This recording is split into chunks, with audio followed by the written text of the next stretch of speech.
लोकमान्य तिलक की इस बात को फिर याद करें, दुश्मन हमसे ताकतवर है, बहिष्कार करो और असहयोग करो। बाद में गांधी जी ने उसको और तेज से कहा। हम इन कॉन्वेंट स्कूलों को और इस एजुकेशन को हटाना चाहते हैं यूरोपियन, तो इसके लिए असहयोग करो और बहिष्कार करो। मतलब मैंने आपसे कहा कि 92% विद्यार्थी हमारे हैं जो वहां पढ़ने जा रहे हैं, इनको रोको। और हम इसको अपने घर से शुरू करें कि हम हमारे घर के किसी बच्चे को कॉन्वेंट में नहीं पढ़ाएंगे, क्योंकि हम उसको बास्टर्ड नहीं बनाएंगे।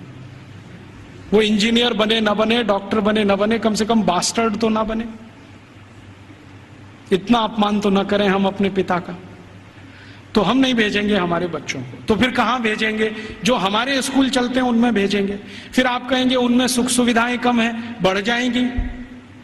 जब धन का प्रवाह कॉन्वेंट स्कूलों से भारतीय स्कूलों की तरफ होगा तो सुविधाएं भी बढ़ जाएंगी।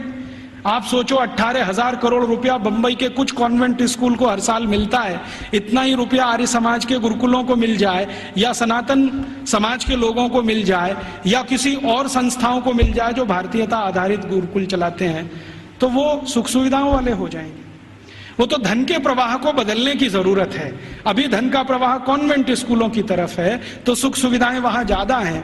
हमारे स्कूल पानी से प्यासे हैं, बैठने को जमीन पे टाट पट्टी नहीं है, स्कूल में पढ़ाने के लिए ब्लैक बोर्ड नहीं है, सामान्य जरूरतों की चीजें जैसे संडास घर होना चाहिए वो भी नहीं है।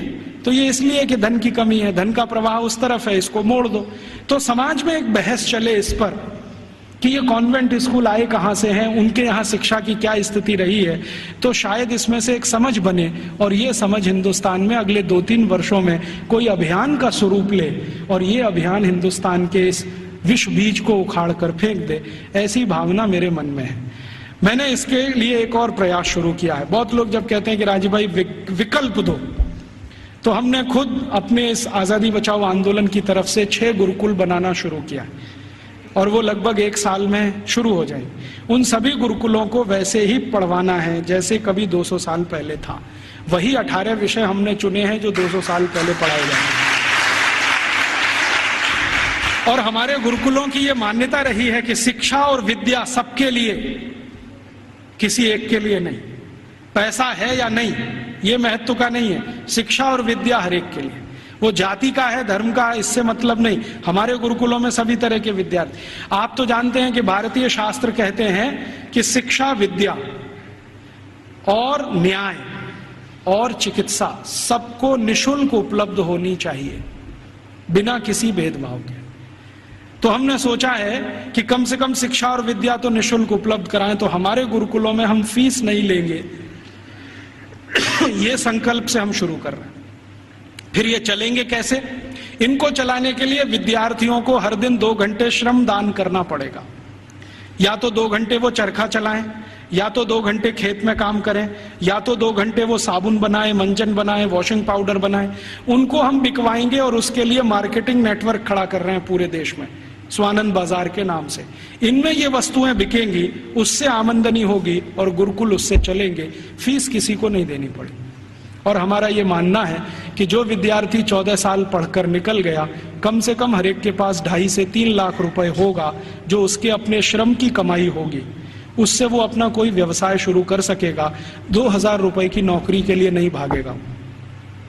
और इन सारे गुरुकुलों को हम ज्ञान आधारित बना रहे हैं, डिग्री आधारित नहीं, क्योंकि ज्ञान ऊंचा होता है, डिग्री ऊंची नहीं होती कभी भी। अंग्रेजों ने हमको उल्टा फंसा दिया, ज्ञान आधारित हिंदुस्तान को डिग्री में फंसा दिया। अब हम किसी की भी परीक्षा लेते हैं तो भाई तुम्हारे पास डिग्री क्या है? डिग्री कोई महत्व की नहीं होती। चरक ऋषि की क्या डिग्री थी?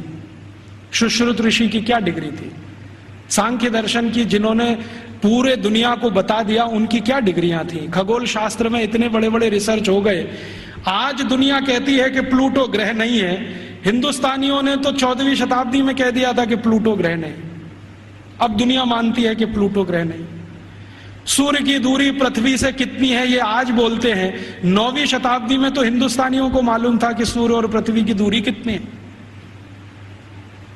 तो ये जितनी महान बातें करने वाले लोग, इनके पास किसी के पास डिग्री नहीं थी, ज्ञान था। ज्ञान ऊंचा होता है, डिग्री नहीं होती। तो हम वही ज्ञान आधारित शिक्षा और विद्या लाना चाहते हैं। अभी शुरू में हम शायद माइनॉरिटी में होंगे, लेकिन हर माइनॉरिटी समय में मेजॉरिटी हो जाती है। कौन जाने कल को ये अभियान चल पड़ा तो बहुत बड़ा हो जाएगा। शुरुआत तो 1-2 से ही होती है, बड़ा होते होते तो बहुत बड़ा सागर बन जाता है। भगत सिंह तो अकेला था, फांसी पे गया, उसके साथ सुखदेव राजगुरु अकेले थे। सबसे पहले तो मंगल पांडे अकेला था, क्योंकि उसकी छावनी में कोई मदद करने को तैयार नहीं। फिर देखो कि हजारों लाखों मंगल पांडे हुए। तो आज हम शुरू कर रहे हैं, हो सकता है थोड़े दिन में ये हजारों लाखों हो जाए, लेकिन इसमें आप सबका प्रयास होगा तो होगा। अकेले हम करेंगे तो नहीं होगा। तो आप भी इसमें लगे, हम भी लगे हैं, और आप में से जो आर्य समाजी हैं उनके लिए तो ये बहुत आसान है। मैंने एक पाठ्यक्रम तैयार किया है, आर्य समाज के जितने गुरुकुल भारत में चलते हैं उनको हम वो दे सकते हैं।